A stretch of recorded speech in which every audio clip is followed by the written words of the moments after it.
Nos encontramos dentro del marco del Año de la Fe, convocado por su Santidad Benedicto XVI y del Sínodo de la Nueva Evangelización. Queremos preguntarle al Padre Salvador Carrillo Alday, misionero del Espíritu Santo, gran exégeta en Sagradas Escrituras. Padre, ¿qué es el Instituto de Pastoral Bíblica? El Instituto de Pastoral Bíblica nació de las ideas de la Constitución del Verbo, de estudiar la palabra de Dios. 2 años después del concilio, se me ocurrió abrir un instituto dedicado únicamente a estudiar la palabra de Dios íntegramente, en el Antiguo y en el Nuevo Testamento. Así que el Instituto de Pastoral Bíblica está inspirado por la Constitución Dei Verbo y luego por la invitación del Papa Juan Pablo II a la nueva evangelización. ¿Y hace cuánto y con qué finalidad fundó este instituto? Hubo 2 etapas. Una primera etapa que duró 14 años, comenzó en el 1967 y se llamó Instituto de Sagrada Escritura. Y del 1989 a la fecha, 2012, el Instituto de Pastoral Bíblica. La intención es el estudio íntegro del Antiguo y del Nuevo Testamento, porque tanto uno como otro son poco conocidos por el pueblo de Dios. ¿Qué fue lo que lo motivó a fundarlo?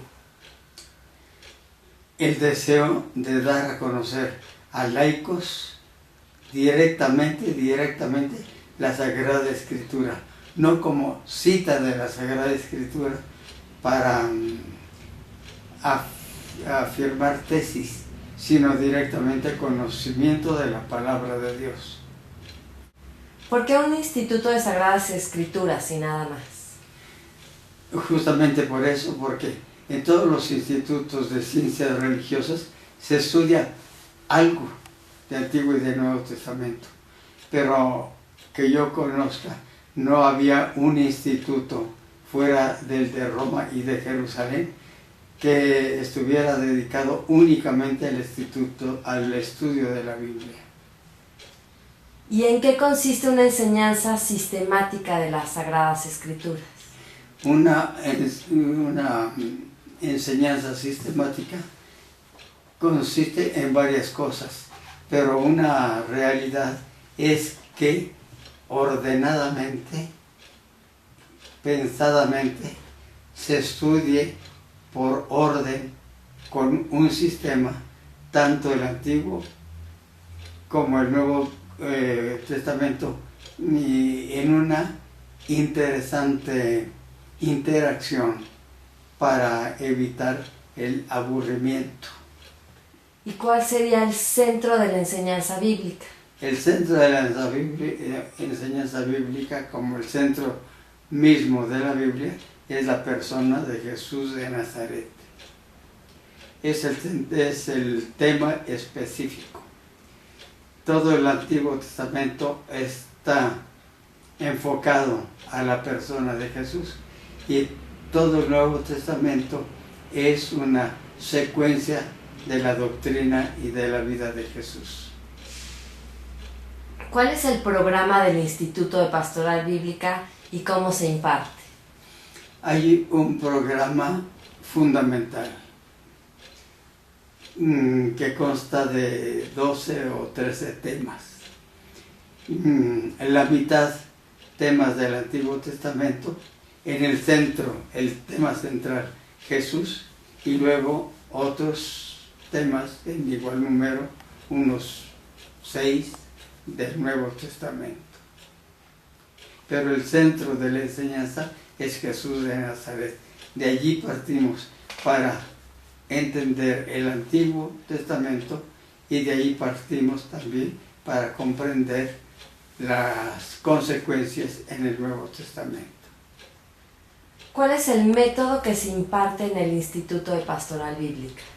El método es un método científico, basado en dos principios. En el principio del estudio crítico literario o crítica histórica del Antiguo Testamento, método histórico crítico, pero siempre a la luz, a la gran luz de la tradición y de la doctrina de la Iglesia. ¿Cuál es el objetivo que busca alcanzar en quienes estudian su método? Lo que queremos alcanzar es el conocimiento más o menos profundo, tanto del Primer Testamento como del Nuevo Testamento. Un conocimiento integral, no nada más secciones buenas y hermosas del Antiguo Testamento y secciones del Nuevo Testamento. En las universidades o en los colegios de estudios eclesiásticos siempre son selectivos, pero no hay ningún, o raro es el instituto en que se estudie toda la Biblia. Y para estudiar todo el Antiguo Testamento y todo el Nuevo Testamento tenemos necesariamente que ser exclusivos. No desechamos todo lo demás, pero ya existen instituciones en que se estudia teología, moral, derecho canónico, historia de la Iglesia. En cambio, institutos en que se estudie únicamente la palabra de Dios en su integridad no existe, y es lo que pretendemos. O sea, ¿qué alcances ha tenido este método y hasta dónde ha llegado el Evangelio a través de su método? Una palabra sobre el método. El método es el libro de estudio, es la Biblia misma. Segundo, preguntarle a la Biblia mediante el método histórico crítico el mensaje que Dios quiso dar en cada libro del Antiguo Testamento y del Nuevo Testamento. Y en tercer lugar, las aplicaciones de ese estudio, tanto del Antiguo como del Nuevo Testamento, teniendo siempre la luz de la tradición de la Iglesia de 20 siglos. ¿Y qué alcance ha llegado a tener?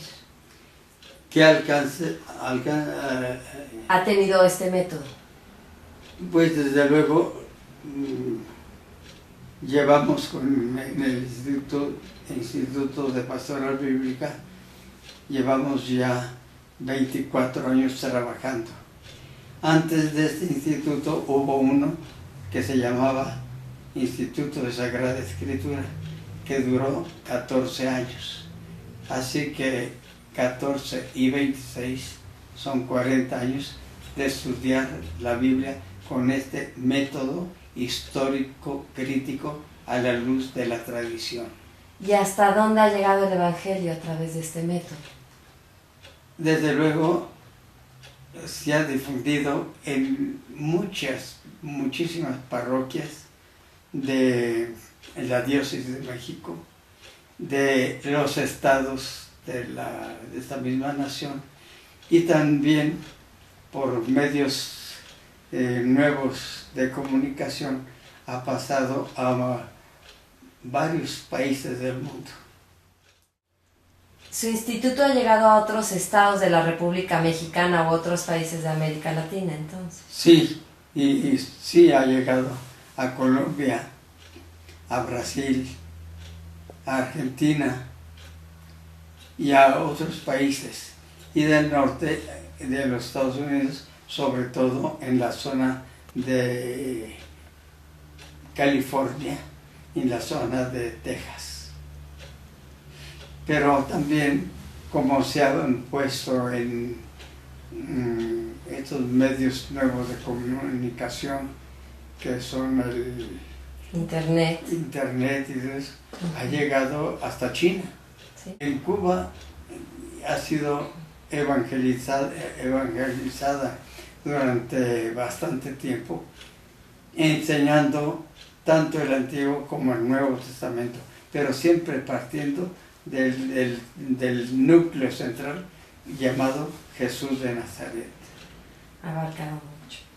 Pues un éxito ha sido que usted nos ha enseñado la importancia del texto sagrado. ¿Qué nos recomendaría sobre esto?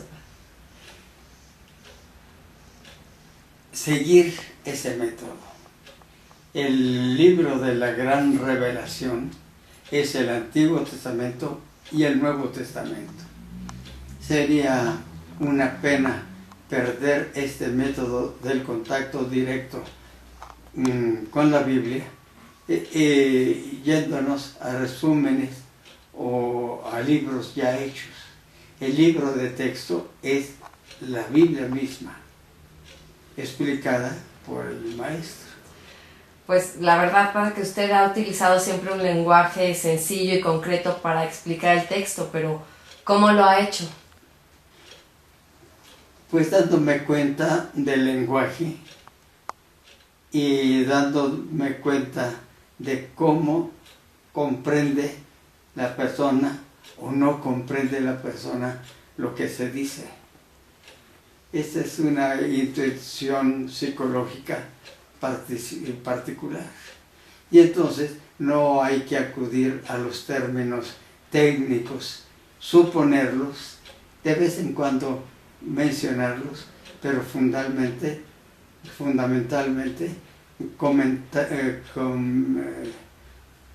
comentar la Biblia con un lenguaje adaptado al público, que a veces es un público muy culto, universitario, y a veces es un público no tanto. Nos ha insistido mucho en la tradición apostólica. ¿Cómo podemos ponernos al día en este aspecto? Estando al día de las enseñanzas, primero del Sumo Pontífice y luego las enseñanzas de los obispos, sobre todo del Santo Padre, y toda la documentación que pueda venir al respecto de la Santa Sede. Porque la tradición que comienza con los apóstoles ha pasado a la Iglesia hasta el día de hoy. Por eso las enseñanzas del Sumo Pontífice son muy importantes, porque es el principal portador de la tradición cristiana. Usted siempre nos ha enseñado mucho y nunca deja de hablar y de insistirnos de invocar el Espíritu Santo. ¿Nos puede hablar al respecto? Desde luego, por la Escritura misma, y sabemos, y por la documentación de la doctrina de la Iglesia, que los libros santos han sido escritos bajo la inspiración, el influjo del Espíritu Santo. De tal manera que para poder comprender algo del mensaje de la Biblia, hay que acudir a la luz del Espíritu Santo. Hay que pedirle al Espíritu Santo su asistencia, su iluminación. Inclusive, la epístola a los Hebreos, refiriéndose a textos del Antiguo Testamento, dice: como dijo el Espíritu Santo en tal libro. Entonces el Espíritu Santo nos ilumina para poder comprender el mensaje de la palabra de Dios. Hay que recordar de la doctrina de la Iglesia que toda la Biblia, Antiguo y Nuevo Testamento, ha sido escrita bajo la inspiración del Espíritu Santo. Por eso el Espíritu Santo tiene un lugar muy especial en el método de nuestra enseñanza. ¿Cuál es la espiritualidad del Instituto de Pastoral Bíblica? la espiritualidad del Instituto de Pastoral Bíblica. Y yo creo que es Jesús, toda la vida de Jesús, pero muy particularmente la integridad de su misterio pascual, que abarca 5 temas o 5 puntos. La Pascua de Jesús comienza cuando pasa el dintel del cenáculo para celebrar la última cena y los discursos de despedida. Sigue luego la pasión, segunda etapa de la Pascua del Señor. Tercero, la resurrección de Jesús. Y finalmente, su exaltación a la derecha del Padre y el envío del Espíritu Santo. El día de Pentecostés nace la Iglesia visiblemente. Es como el corazón de toda la Escritura y por lo tanto también de la enseñanza bíblica. La Pascua del Señor, de la última cena a Pentecostés. ¿Qué nos recomendaría a los que queremos trabajar en la nueva evangelización? Hacer de Jesús el centro de la evangelización. Jesús es el Evangelio. Evangelio quiere decir buena noticia. Y la gran buena noticia que Dios ha dado al mundo es la persona misma de Jesús, el Verbo hecho carne. Es el centro de la evangelización. Y luego también, una vez que desaparece Jesús, porque muere, no olvidemos que Él nos mandó al Espíritu Santo para que nos acompañe y esté con nosotros. Y de la inspiración y de la acción del Espíritu Santo nació todo el Nuevo Testamento. De tal manera que una evangelización, en primer lugar, brota de la Biblia, sobre todo del Nuevo Testamento, pero teniendo siempre en cuenta que han pasado 20 siglos. Entonces el Espíritu Santo que guía a la Iglesia nos hace aplicar el mensaje bíblico a nuestras situaciones de hoy. Padre, ya por último, ¿cuáles cree que deberían ser los objetivos en este año dedicado a la fe? Desde luego, hablar y hablar de Jesucristo. ¿Quién es Jesús de Nazaret? Su historia, su ministerio y luego también la fase gloriosa. El misterio de la Pascua de Jesús no termina en la cruz, ni termina en el sepulcro, ni termina en la resurrección, sino en su glorificación a la diestra del Padre y el envío del Espíritu Santo. El centro de toda la evangelización debe ser ese, sabiendo por otra parte que el día de Pentecostés, cuando Jesús envió el Espíritu Santo, es cuando hizo nacer la Iglesia de la predicación de la palabra de Dios. Los apóstoles predicaron a Jesús como un mensaje central y en la tarde de Pentecostés nace la Iglesia con 3,000 creyentes. Pues muchas gracias, Padre. Eso sería todo. No sé si quiere usted agregar algo más. En alguna otra entrevista, tal vez, siguiendo las reacciones que se tengan a estas respuestas que das. Muchas gracias, Padre. Se lo agradecemos muchísimo. Con mucho gusto. Gracias.